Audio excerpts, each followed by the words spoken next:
admit that this was no flying saucer.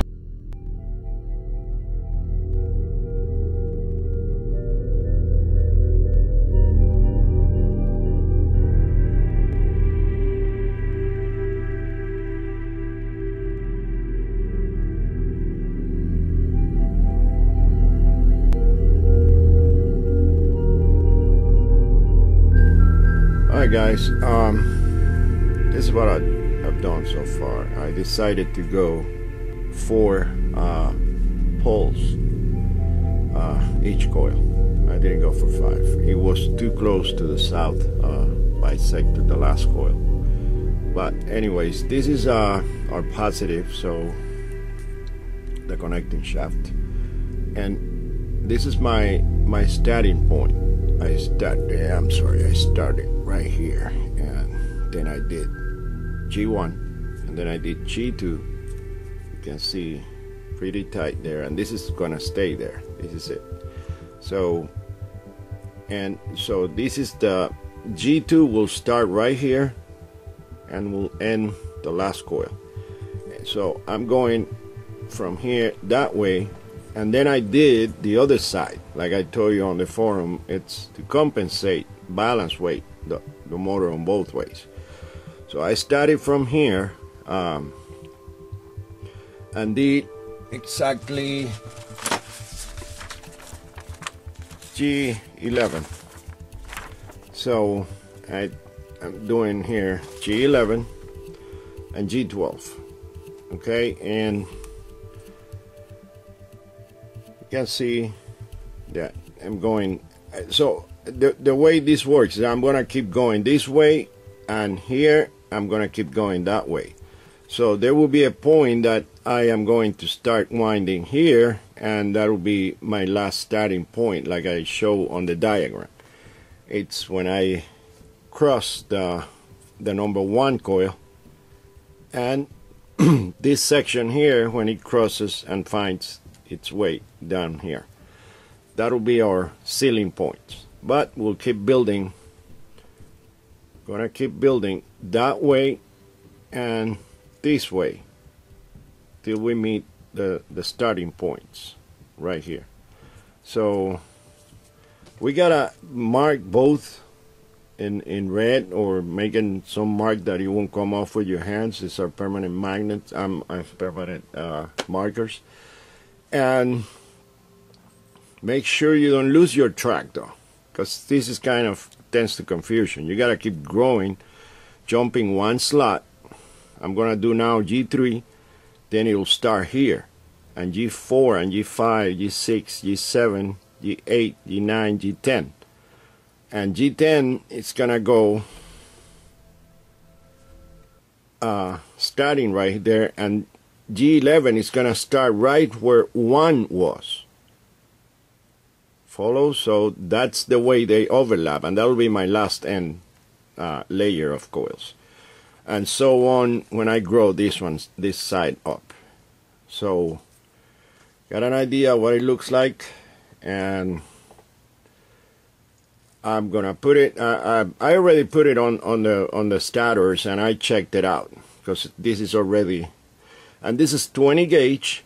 It was not 18. It's 20 gauge, and it's giving me approximately 0.5 ohms per coil, per group. So that's pretty good for the way that we're gonna hook this motor. So all right, that's guys, it so far. I wanted to make a stop here, and the reason is because I have wounded 5 groups on this end here, and 5 opposed at 180, 5 more, and I am completed with the whole thing. And I mean, this is 5 on 5, and this is a 20 pole, so we are actually have 50% achieved so far. And it's like we are doing right here like 2 of the 4 quadrants of the 360 degrees. And if we theoretically stop right here and put it on the cat, we'll have the motors, say for instance that these are the motor coils, 5, and then we need 5 more that are gonna be filling up this side right here. Now at this point we have to keep doing 1 and 1 or 2 and 2. We cannot do like 4 and then, or 5 and then 5. Why? Because they start interlacing here, overlapping. This over the first one that I did, which is right here, and I marked the pole where I started. So right here, number 5 on this end, it's already overlapping over 1, so the next one is going to overlap here and so on until we get all this section right here filled up, and so on from this end right here. It's going to go that way until I got it all filled up. So I got 5 on this to go, going that way, and 5 going that way. So you keep track, and there's at a certain point I mark here 1 and I put here a 2, like 1 and 2. So I got a guidance on it. Besides, I marked the top of the commutators, and I also marked the poles. The first pole on the first coil is right here where it starts lapping. So if you look at it on the diagram, you'll see that right here we got 2 that we already have 4 this way going that way, but then I'm gonna have 4 coming this way, and this is what you have to calculate. I have used so far 6 turns per coil, and there are 4. So but then again, the advantage of this type of winding is I can reduce at the end to maybe 5 on each, and it would not affect just 1 less turn on this, because it's spread it through 4 coils in the whole group. So actually it won't make that much of a difference. Alright guys, now I have completed one whole side right here, and you can see the point where I start. It's right here. Let me get the zoom here, so see the mark that I did here. See, I put a 1 red sign right there. So, and then you can see how the outer layer of the finished grooves are overlapping on top of the starting points, which is very down there. See the first group right there. So it is a lot of work, and there's a lot of I have not finished putting the insulation on the bottom yet. I just been hooking it. So you see basically how this ends the spiral here, but then there is another one coming right underneath. So these layers of grooves are lapping at it at the same token they are on top of the starting layers. And so now on this side that is not completed, I still got 2 more groups to hook, and you can see there the starting point is right here, and let me get the camera. Starting point is right here, and I'm missing 2 more groups that are gonna contour on the outside. It's very important that you keep using a small mallet and a piece of wood, and you gotta keep etching this backwards so you can have feet for the new groups, the new coils in, and so on the bottom. Because I know, because of the upper shaft is right here, you concentrate your attention on the upper part and forget about the bottom, and we tend to do that. Please don't, because then you see I did forget a little bit to keep controlling it, and I'm gonna have some kind of hard trouble getting the hedges here, but you know that has to be pushed in with wood, always wood or plastic. This is like a putty knife. I already broke it because I've been pushing it this way in here like that, and it's the only way not to scratch the enamel from the clear enamel coating on the wire. But here we have, and I finished this one up, and again I was doing 1, 2 and 2 on the other side, and 2 and 2 and so on. So right now I finished winding this one. I figured to film it so you guys see how actually this is much more work than doing the pairs. Much more. I mean, I'm talking it's I've been 2 days working on this, and of course not a full day, but like 6 to 8 hours each day on this thing, and non-stop. I mean, just take a break to cool off my hands and keep going. But anyways, this is gonna be a massive machine here, and I can feel it. It is gonna be like a non-stop generation of electricity and motoring, and since the whole thing is just fluctuating, the flux is just going in the same direction, it's just going to create the spiral we talk about in the flux in the same direction. So it's going to be a pretty neat machine once that I get it mounted on and test it. So it's just a matter of putting it pretty. I'm putting the hedges on. I'm not going to you know, permanently solder this, but just press it to make sure they're not gonna come loose. But this is just for testing purposes, that I'm just gonna do it like that and finish it. But of course I do have to run the hedges because of the speed that I'm planning to run it at. And yeah, it's a nice looking winding.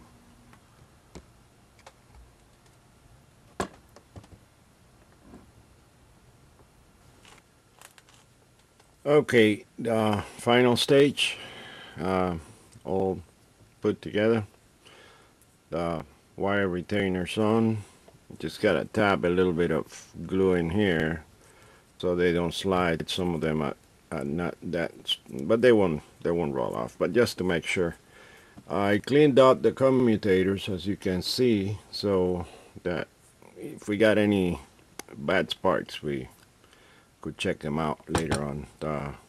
Like the north-south, they were creating like some arcing on the edges of the commutators, and I don't believe the All North is gonna do that. So this is the final product, and we can see the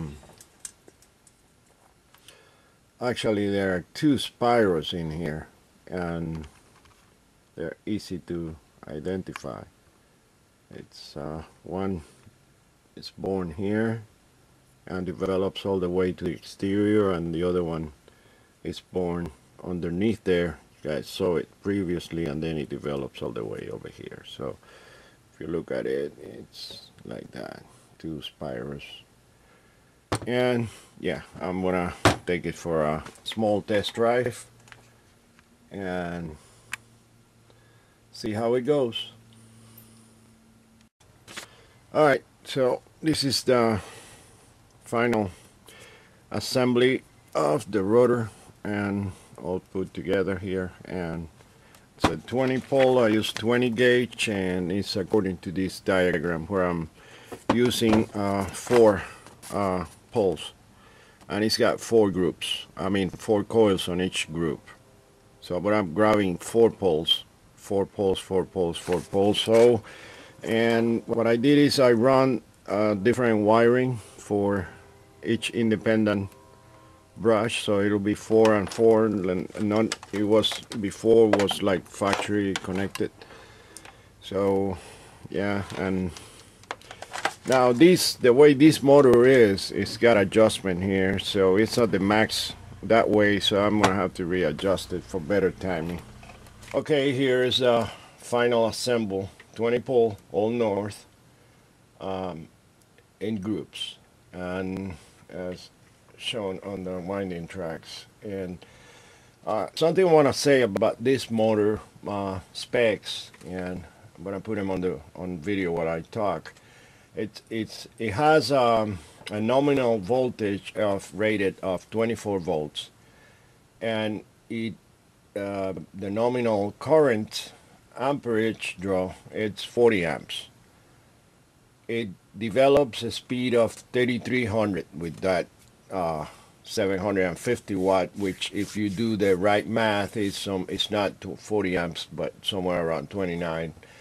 Anyways, specs, speed, voltage, and amperage, it gives you an idea to compare versus these asymmetrical wind. Now the way I have it hooked is as I mentioned on the winding process, I'm feeding the positive right here, the two positives. It's connected in parallel, and you can see join the two positive, the two negatives right here, and it's gonna be showing the input is gonna be shown on that first meter there. And I'll make sure it's seen, yes, and this one right here is connected to the output, which is in series. And here you can see the two positive, negative, black, red, white, black, red wires hooked on. Now I want to do a simple test first, and it's about a 1.2 volt battery that you have seen before. And if I measure this battery voltage without hooking it to the motor on that meter, it is gonna show me 1.395 volts. So it is charged, and we're gonna see what it does when I connect it, this little battery, to just the input. See, it's turning the motor, showing there an output of 0.5 volts. It took somewhere around 300 millivolts, and it's developing, yes, very low speed, 145, sorry, 86, 90 RPMs.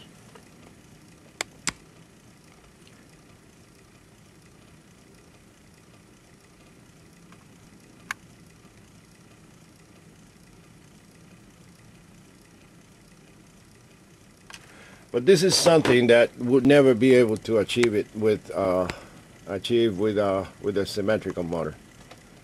It would be impossible.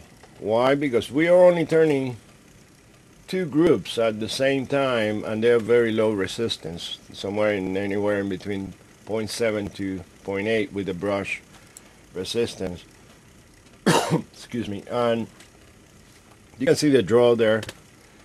And if I read the amperage on this, it's gonna show 3.5 amps, which for this battery it's kind of odd, but it's what it reads. But it's amazing that it runs, and it's like a clock movement. Excuse me, now it's going 98, 99. As a matter of fact, it's increasing RPMs. 99 now. And you see the output has increased also. 0.7 volts.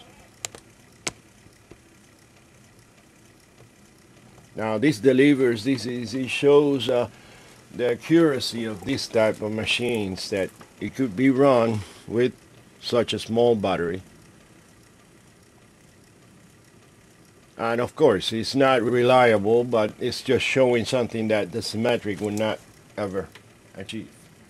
Now it's understood that if I connect a bigger little pack, still below 3 volts, which is this one right here, 2 AA's, and just gonna hook it real quick here and do a measurement. It's 2.7 volts. We see that it's gonna run stronger. Now steel is gonna show about the same amperage, 3.6. And this is good to observe because it's gonna keep developing around the same amperage no matter how many volts we add to it. And of course now it's going faster. It's going 2600 RPMs.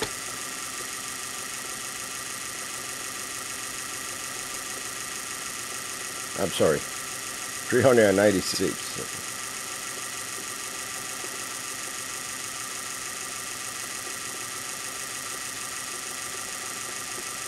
And it's developing, outputting 2.9 volts output.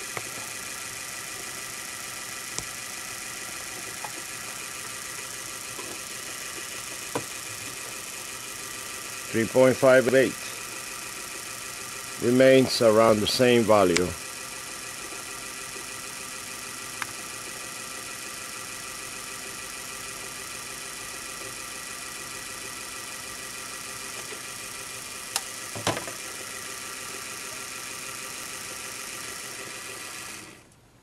Now, as I keep going with voltages tests, it's a rate of this type of battery right here.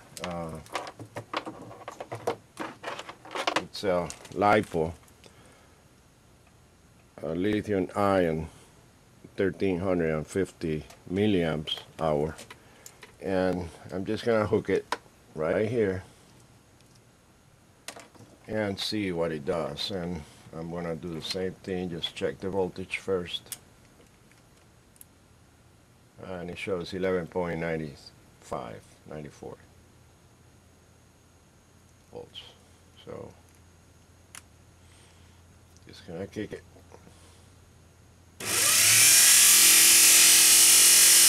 And it's 4.39 amps.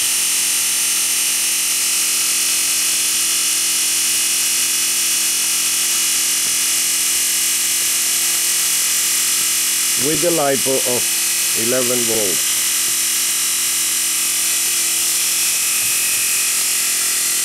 And it is developing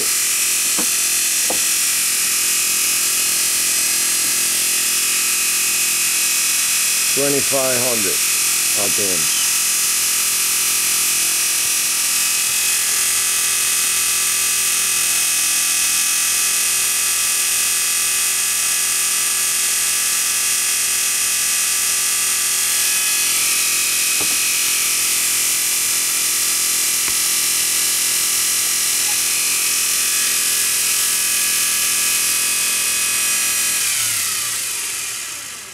Now I get to connect this one. These are two twins. They're similar. They're 1300 to 1350 milliamps. Just gonna hook it.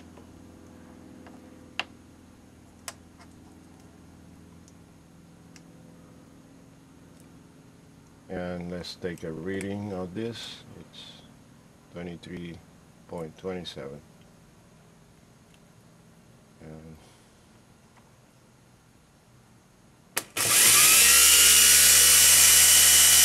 now these are the specs of the original motor. It's drawing 4.68, 4.59, and it's doing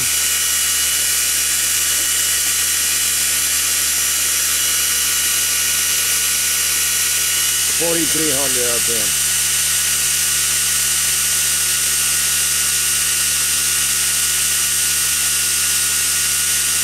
and it's producing 26 volts.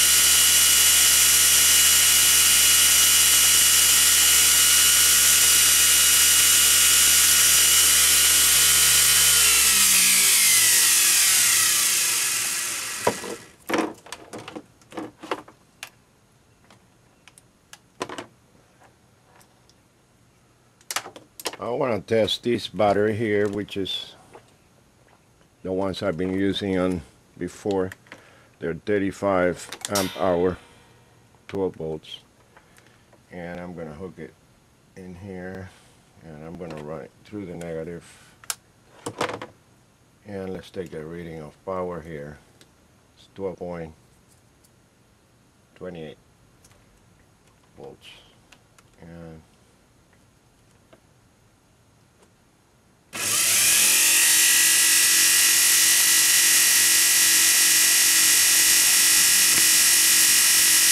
it's doing the same, even less, 4.12 amps. I'm developing 2700 RPM.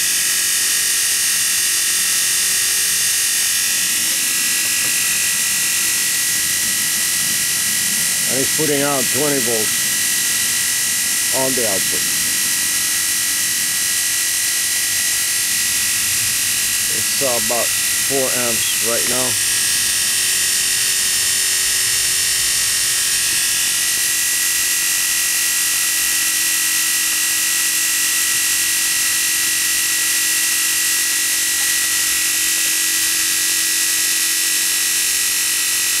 And it's doing 2760.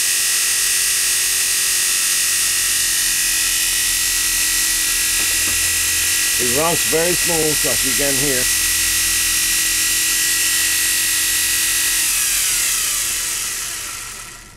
I still believe we can do some minor adjustment on the magnets. I have not done that, still at the factory specs. And I can move them about 1 notch back. Thanks for watching, guys.